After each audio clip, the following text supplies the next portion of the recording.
Well, hi team, it's weekly wrap time and Chris is still away. We'll be away for a couple more weeks yet.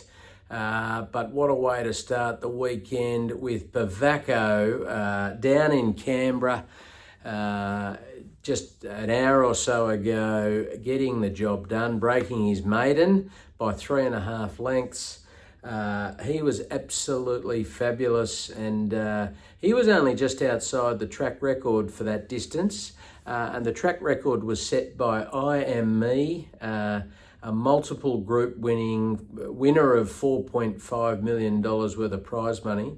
And he had a faster last 600 actually. So he was very good. It's been a work in progress with him, and fifth start today. Great to break his maiden in such dominant fashion, and absolutely over the moon for all his very patient owners, and onwards and upwards from here, hopefully. So enjoy the celebration, and so pleased for you all. And as I said, a great way to kick off the weekend. But just to also wanted to mention big day of trials earlier in the week, and it was fantastic to see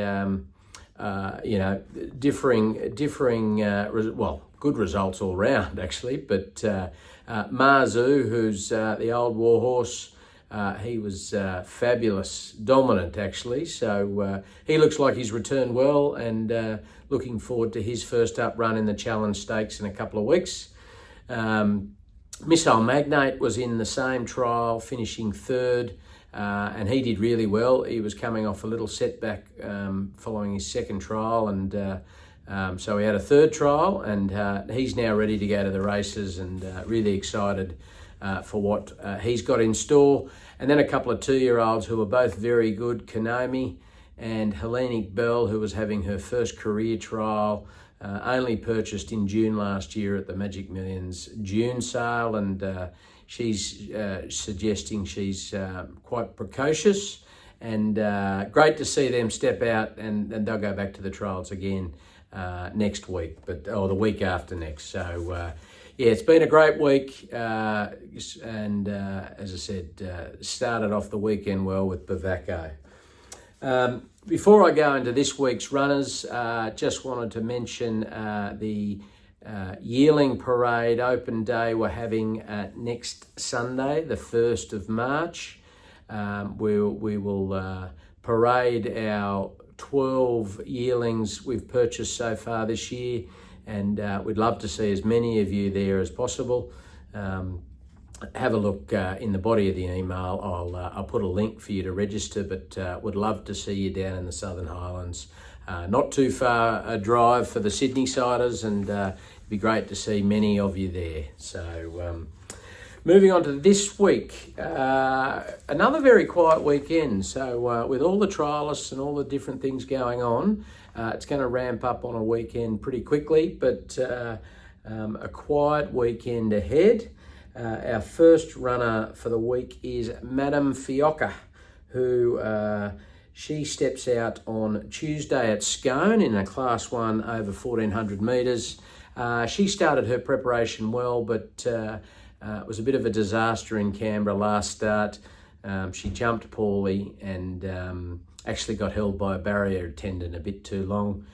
Worked into the race, and tried to go through a gap that closed very quickly, nearly fell over, so it was all over pretty quick. But she's drawn barrier 3 at Scone in this Class 1. Mitchell Bell on board, so top line provincial jockey, and I expect her to bounce back and be in the finish. So looking forward to seeing her step out, and hopefully she goes close and gets the job done. Then we've got Hay Street. We've scratched Hay Street from tonight at Canterbury. We've got a couple of options for him, either Tuesday at Kembla Grange, where he's drawn barrier 4, but more likely to be Rose Hill over the 1,200 metres on Wednesday. It's not often that J-Mac, his manager, makes the call to the stable and asks for a ride.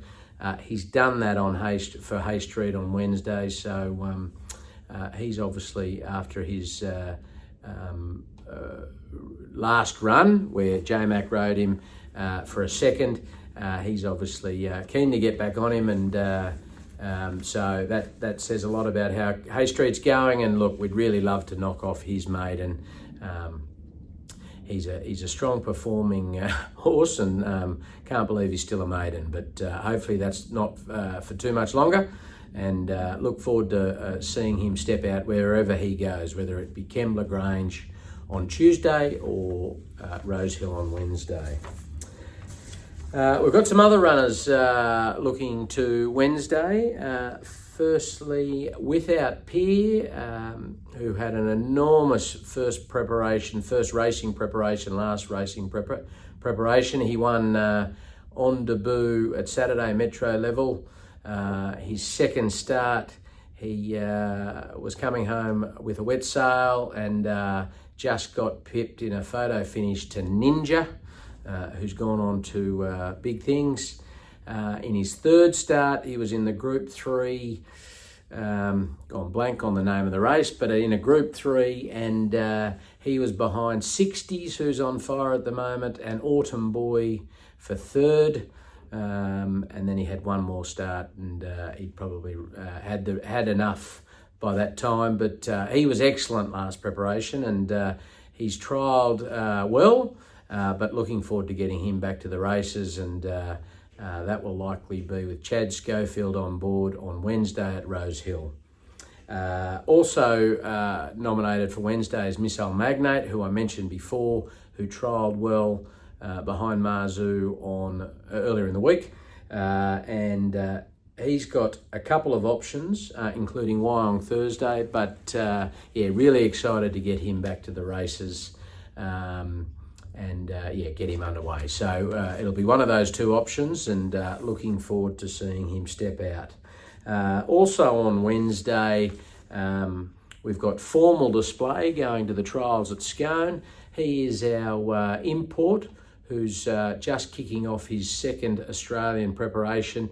He won on debut at Queensland Metro, Saturday Metro level, when Australian debut, last prep. And look, keen to get him underway. He looks to have returned in great order, and often these imports just step up a bit their second preparation, so we're hoping for that with Formal Display. So he'll get underway on Wednesday at Scone, and then we'll go from there.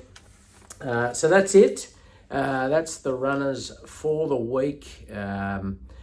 Really looking forward to seeing some of these step out, and hopefully go on with it throughout the autumn. Red hot tip time. For the first time in quite some time, I had a donut last week. So sorry, guys. I think it's getting a bit harder, but there's either very short-priced favourites or it's pretty tough. So hopefully I can get something or a few this week. I'm going a bit far and wide here. I've got Caulfield Race 9, the Oakley Plate. I'm on number 10, Gigi's Mistruth, paying $9. And then in race 10 at Caulfield, the Benchmark 84, I'm on number 13, Two Wolves, paying $5, Two Wolves. Then we go to Rosehill, race 7, the Parramatta Cup. A real roughie here, I'm on number 2, Zarir. It's a French horse, paying $27, so it's probably worth looking at that each way. Could be anything.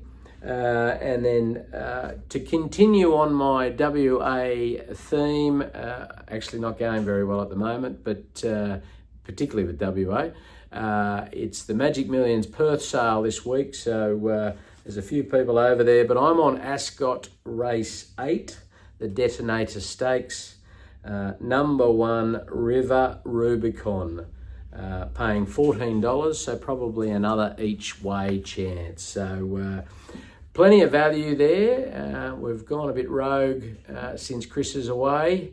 No shorties here, I can tell you. But anyway, that's it. Have a lovely weekend. Enjoy the week. Congratulations again to the Bavaco owners, and I will see you next week.